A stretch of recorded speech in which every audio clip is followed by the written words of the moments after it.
Hi friends, my name is Tammy and this is my booktube channel, Believe in Yourself. And because it's May and we have Mother's Day in May, I decided to pull together a few books with mother-daughter relationships and share them with you. And I have so many books that have mother-daughter relationships that I had a hard time picking. So I finally decided to pick my favorite four that I have. And then I also have a bonus book, and it's a book that I have not yet read. So the first book I have here is called Notes Between a Mother and Daughter, Life on the Refrigerator Door by Alice Kuipers. And that's what the cover looks like. And the cover says, "Babysitting tonight, Mom. Gotta run." And the back says, "I can't make breakfast Saturday. Let's try for Sunday night. Love, Mom." Now this book, I want to show you. I'm just going to sort of flip through and I hope you'll be able to see. It's very easy to read. You can read this whole book in one sitting, in an hour, maybe 2 hours, depending on how fast you read. You can see there's some pages that are a little longer, but most of them are quite short. Now what this is this is a story of Claire and her mother. And Claire is a teenager. I would say she's probably 15, 16 in there. And her mother, Claire is very busy. She's busy with school, she's busy with boys, she's busy with her friends. She's got a lot of things going on. And her mother is a single mother. She's busy with work and she's busy, just doing everything women do and mothers do. So they don't see each other a lot because the mother works later into the evening and of course she's at school. Anyway, they just don't have a lot of time together. So this whole book is notes that they've written to each other and stuck on the fridge.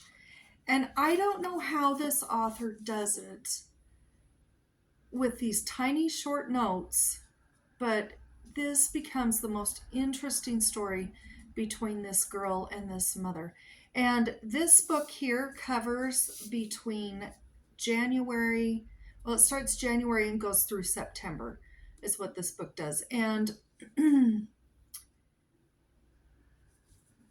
it starts out, it's a typical mother-daughter relationship. But as you go along, it just gets so heartfelt. Well, here's what it says. It says, "Heartfelt, touching, and unforgettable, Life on the Refrigerator Door is a glimpse into the lives of mothers and daughters everywhere. In this deeply touching novel, told through a series of notes written from a loving mother and her devoted 15-year-old daughter, debut author Alice Kuipers deftly captures the impenetrable fabric that connects mothers and daughters throughout the world." And I loved this book. You guys, if you can find this somewhere, if you can find this on eBay or Amazon or Thrift Books or abebooks.com, I would suggest you grab this because this was a beautiful book and I loved it so much. This is it's fiction. But it's so good. It's just really good. I just couldn't not share that one. Another favorite of mine is by Helen Klein Ross, and it's called What Was Mine. Now this is a different type of a book.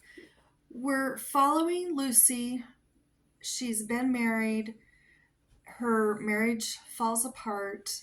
She wants a child so badly, and she can't have a child. And one day, this all happens right at the very first, so this isn't a spoiler. One day, she's at IKEA, and she sees this little baby girl in a cart, and the mother has just stepped, 3 feet away, looking at something, getting something, and she takes the baby. She just takes the baby and walks out of IKEA, and by the time the mother notices what's happened, that her baby's gone, and they, set the alarms and they lock the door and everything. She's already out of IKEA and on her way. And this is the story of her and her daughter, Mia, because she's kidnapped her and she's her daughter now, and Mia's life until she's 20 years old. This is told from three perspectives. This is told from Lucy, who's the one that kidnapped her, Mia, who's the daughter, and uh, a lot of the books she's kind of college aged in here, and her birth mother. It's told from all three of their perspectives, and it's told by a couple of other kind of key players in the book. They're in here also, and it's not a thriller. It's not a scary book. It's not that type of a book with kidnapping. Surprisingly, this is a really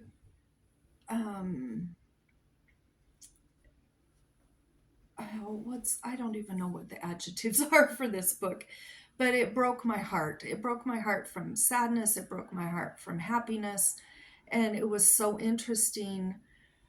Well, and this isn't a spoiler, because this happens pretty early on, but Mia finds out she's been kidnapped, and it's her trying to figure out what to do with these two mothers. Um, it says, What was mine weaves a powerful story of upheaval and resilience told from the alternating perspectives of Lucy, Mia's birth mother, and others intimately connected to the kidnapping. It's a tale of hope and loss and life shattering effects of a single irrevocable moment. And I loved this book. I went into it thinking it was going to be kind of a thriller, and it was absolutely not. My mom also read this and she loved it. Actually, my mom read this one and she loved it too. Actually, my mom has read all of these books and she loved them as much as I did. But this one is by Diane Chamberlain, and it's called The Dream Daughter. Now, I've talked about this one before in a video. I don't know which video it was though, but it's the story of Carly. She's become a widow. Her husband died in the Vietnam War, and it's 1970, and she has found out that she's pregnant, and she's living there with her sister, and she meets a guy who eventually becomes her brother-in-law, marries her sister. And again, this all takes place within the first little bit too. And she finds out that her baby has a heart defect that they can do nothing about in 1970. And throughout the story, you learn more about this, but right there at the first, she finds out her brother-in-law time traveled, and he was alive in the 2000s. And he says to her, I have a way for you to get your little girl's heart fixed before she's born. We can do that in the future where we can't do it now. And she does time travel to the future to get her daughter's heart fixed. And there's a lot of things that happen in this book. And this book, oh, my heart just broke for this mother with how the story progresses and everything. I really like this book. This is one of my very favorite books of all time. And if you like Diane Chamberlain, this is really good. Now, I'm not a fan of time travel books, but this one does it really well. She goes to the future, she goes to the past, she goes to the future, and then I think she goes back to the past. But all of it happens without a lot of scientific stuff. It just kind of flows really easily. So if you don't like time travel books, this really isn't a time travel book, even though it is. It's more the story of this lady and her daughter. I really recommend that one. Another book I love, this one is so good. It's called The Beach House by Mary Alice Monroe. And I've read this several times, and my mom's read it. We've talked this book to death between the two of us. But we're following Kara, and she and her mother don't get along very well. And she lives quite a bit away. I don't remember where she lives. But her mother sends her a letter or gives her a phone call. I can't remember which it was, and says, I just have one request. Can you please come spend the summer with me? And she doesn't want to go because she and her mother don't get along very well. But she does go, and she finds that Kara has sort of adopted this young girl. She's about 17 or 18. Um, she's pregnant. Her boyfriend is really mean. Her parents have kicked her out of the house, and she's living with Kara's mother at the beach house. And she's helping Kara's mother and, cooking for her and cleaning for her. And Kara, of course, is helping her out, with her pregnancy and all the worries of that is for a young 17-year-old girl. And she gets out there, and there's the turtle ladies. There's a group of women who help take care of the eggs that are hatching, the turtle eggs, make sure they get to the sea and everything. Kara has a friend that plays a big part in this. There's a couple of them. The most of the whole book is women, and it's kind of a love story of how this mother and daughter become friends again. And it's the story about how she becomes friends with the young gal that's living with Kara, her mother, and the people she grew up with, and the turtles.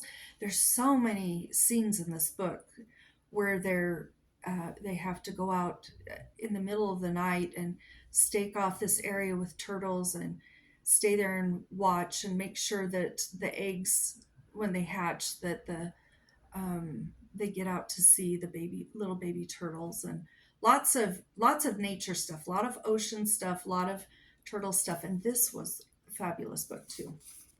So I recommend all four of those books. Those are all very, very, very good books. This is a new book that I got a little while ago. I think I got it on, I don't know where I got it. I don't know where I got it. But it's called The Charm Bracelet, and it's by Viola Shipman. And look at that charm bracelet up at the top. I had to get this because it's blurbed on the front by Adriana Trigiani, who's a favorite author of mine, and Debbie Maycomer, who's also a favorite author of mine. She blurbs it on the back, and the lake and the beautiful charms. Let me just read the back of this to you, because I don't know enough about it because I haven't read it yet, but it sounds really good. It says, through an heirloom charm bracelet, 3 women will rediscover the importance of family and a passion for living as each charm changes their lives. Now 70 and starting to forget things, Lolly knows time is running out to reconnect with a daughter and granddaughter whose lives have become busy. When Arden, Lolly's daughter, receives an unexpected phone call about her mother, she and granddaughter Lauren rush home. Over the course of the visit, Lolly reveals the story behind each charm on the bracelet. And one by one, the family stories help Lolly, Arden, and Lauren reconnect in a way that brings each woman closer to finding joy, faith, and love. And so I'm really looking forward to reading this. I'd like to read this in May. So I'm probably going to give this a shot in May and get that read. But those are 5 books that I recommend for mother-daughter relationships, for Mother's Day, for the month of May, or just for a really good book and a really good story. So until next video, have a great day, and I'll talk to you later. Bye.